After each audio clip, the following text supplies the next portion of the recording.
मेरे पास माँ के इलाज के लिए पैसे नहीं। अरे वाह भैया, तब तुम कहाँ थे जब माँ को हार्ट अटैक आया था, जब माँ को तुम्हारी जरूरत थी। और तो और यह कहलवा भेजा था कि मेरी इस दुनिया में कोई माँ नहीं, कोई भाई वाई नहीं। अब माँ और भाई कहाँ से हो गए। अब जायदाद में हिस्सा चाहिए, है ना अजीब बात। अपने बड़े भाई राकेश से सुरेश कह रहा है और दोनों की माँ बेटों के लिए असहाय हो रही। अंदर ही अंदर बड़े बेटे राकेश से खिन रहती कि उसके पास नौकरी चाकरी होने के बावजूद भी कभी छोटे भाई की मदद करने को ना आता था। गांव में आने की फुर्सत थी कि माँ और छोटे भाई कैसे किस हाल में रह रहे। खेती बाड़ी संभालने वाला सुरेश बहुत ही परिश्रमी और लगनी है।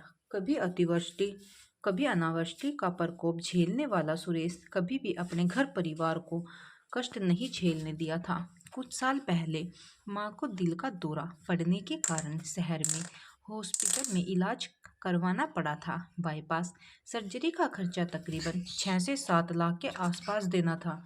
इसके लिए सुरेश ने भैया से विनती की थी कि वो पैसे भेज दे ताकि माँ का ऑपरेशन हो सके। लेकिन राकेश ने बहाना बनाकर कद्दी काट ली थी कि उसके पास इतने पैसे नहीं हैं। तुम देख लो। ऐसी मुश्किल परिस्थिति में सुरेश के ससुर ने पैसे की मदद कर समधन की जान बचाई थी। बाद में सुरेश ने खेत के कुछ हिस्से को बेच ससुर का कर्जा उतारा था, क्योंकि उसके लिए तो यही ससुर का बहुत एहसान था कि वक्त आने पर उन्होंने मदद कर उसकी माँ की जान बचाई थी। राकेश के नज़र का पानी उतर गया था। ना तो माँ को देखने आया, ना ही कभी फोन किया कि माँ किस हाल में है, किस तरह वो लोग शहर में रह रहे थे, कभी झांकने नहीं आया।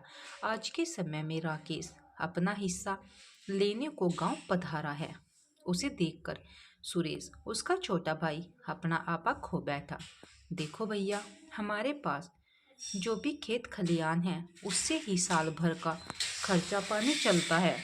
इसमें से आधा आपको दे दिया जाए तो हम लोग भूखे मर जाएंगे। और आपको क्या कमी है, अच्छी सरकारी नौकरी है, शहर में मकान है, और क्या चाहिए आपको।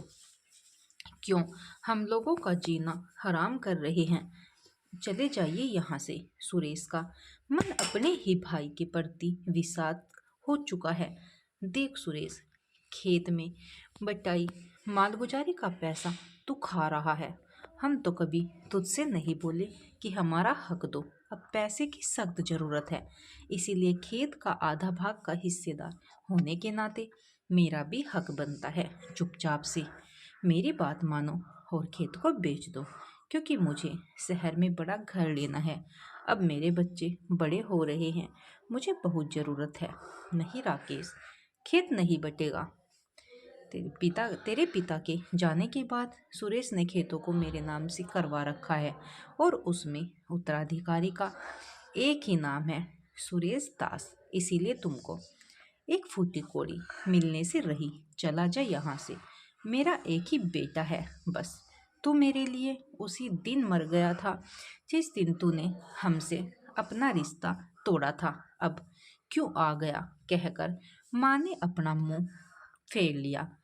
राकेश दास को माँ की बात से आहत तो था, लेकिन उसके कर्म ने उसके वजूद को बहुत हल्का व आत्मसात कर लिया था और भारी कदम से चलता बना, क्योंकि उसको वही मिला जो सालों भर पहले उसने किया था।